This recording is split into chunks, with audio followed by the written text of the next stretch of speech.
শামশেরগঞ্জে পুলিশের দারুণ সাফল্য, ৩০৫টি চোরাই মোবাইল উদ্ধার, গ্রেফতার এক।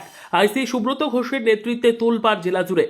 চোরাই মোবাইল চক্রের বিরুদ্ধে ফের বিরাট সাফল্য পেল শামশেরগঞ্জ থানার পুলিশ। আইসি সুব্রত ঘোষের নেতৃত্বে শুক্রবার রাতে পরিচালিত অভিযানে উদ্ধার হলো বিপুল পরিমাণ চোরাই মোবাইল। পুলিশের হাতে ধরা পড়েছে এক চোরাই মোবাইল কারবারি। গোপন সূত্রে প্রাপ্ত তথ্যের ভিত্তিতে পুলিশ হানা দেয় পূর্ব রতনপুর মাঠপাড়া এলাকায়। তল্লাশি চালিয়ে উদ্ধার হয় ৪১টি আইফোন সহ মোট ৩০৫টি নামি দামি অ্যান্ড্রয়েড মোবাইল ফোন। গ্রেফতার করা হয়েছে ইবাদুল শেখ নামের এক ব্যক্তিকে, যার বয়স ৩৫, যার বাড়ি মালদা জেলার বৈষ্ণবনগর থানার পার দেওনাপুর বৈরাতি পাড়ায়।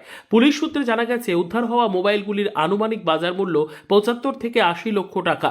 শুধুই মোবাইল নয়, সঙ্গে উদ্ধার হয়েছে একটি নামি দামি মোটর বাইক, একটি এটিএম কার্ড, ড্রাইভিং লাইসেন্স, আধার কার্ড, প্যান কার্ড এবং একাধিক সিম কার্ড। স্থানীয় সূত্রে জানা গেছে, প্রায় ৬ মাস আগে আকিল শেখ নামের এক ব্যক্তি এই বাড়িটি ক্রয় করেছিলেন। তবে বাড়িটিতে কেউ বসবাস করত না।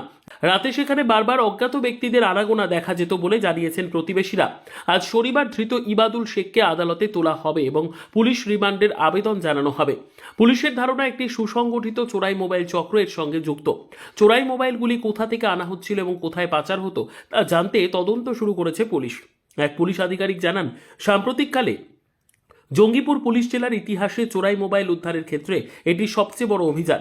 তদন্তে আরও চাঞ্চল্যকর তথ্য মিলতে পারে বলে আশা করা হচ্ছে। ৯টা নাগাদ শামশেরগঞ্জ থানার কাছে একটা ইনফরমেশন আসে। সেই ইনফরমেশন ওয়ার্কআউট করতে গিয়ে শামশেরগঞ্জ থানা পূর্ব রতনপুরে একটি বাড়িতে সার্কাস ময়দানের কাছে একটি বাড়িতে তল্লাশি চালায় এবং তল্লাশি চালানোর সময় একজনকে ডিটেন করে এবং তার পজিশন থেকে টোটাল ৩০৫টা মোবাইল, যার মধ্যে ৩৯টি আইফোন এবং 3টি ল্যাপটপ উদ্ধার করা হয়। এগুলি আমরা প্রাথমিকভাবে যেটা পেয়েছি, এগুলো হচ্ছে পাচারের উদ্দেশ্যে নিয়ে এসেছিলো এবং এগুলো চোরাই মোবাইল। কজন ধরা পড়েছে স্যার? ধরা পড়েছে একজন, তার নাম হচ্ছে এবাদুল শেখ, বাড়ি পার দেওনাপুর, বৈষ্ণবনগর থানা। এবং এই যে ফোন এবং ল্যাপটপ পাওয়া গেছে, এর আনুমানিক মূল্য আমরা প্রাইমারিলি যেটা পাচ্ছি প্রায় ৭৫ থেকে ৮০ লক্ষ টাকা।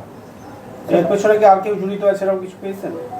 না, এখনও আমরা সেটা ইনভেস্টিগেশন করব। আজকে এনাকে আমরা যাকে ধরেছি তাকে 7 দিনের পিসিপিআর সহ কোর্টে ফরওয়ার্ড করছি।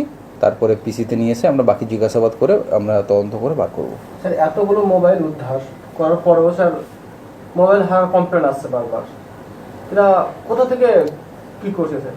না, এটা এখন আমাদের কাছে প্রাইমারি স্টেজ। এখন আমরা ইনভেস্টিগেশন করি, বুঝতে পারবো কোথা থেকে এত মোবাইল ওরা নিয়ে এলো বা কী উদ্দেশ্যে নিয়ে এসছে। এটা পরে আমরা ইনভেস্টিগেশন করে দেখছি। যে বাড়িতে স্যার ধরা পড়েছে, স্যার বাড়ির অবস্থান কোথায় স্যার? সে বাড়ির অবস্থানটা কোথায়? পূর্ব রতনপুর সার্কাস ময়দান। সে বাড়ি সিল করা হয়েছে কি? হ্যাঁ, ওটা লক অ্যান্ড কি আছে। লক অ্যান্ড কি করা হয়েছে।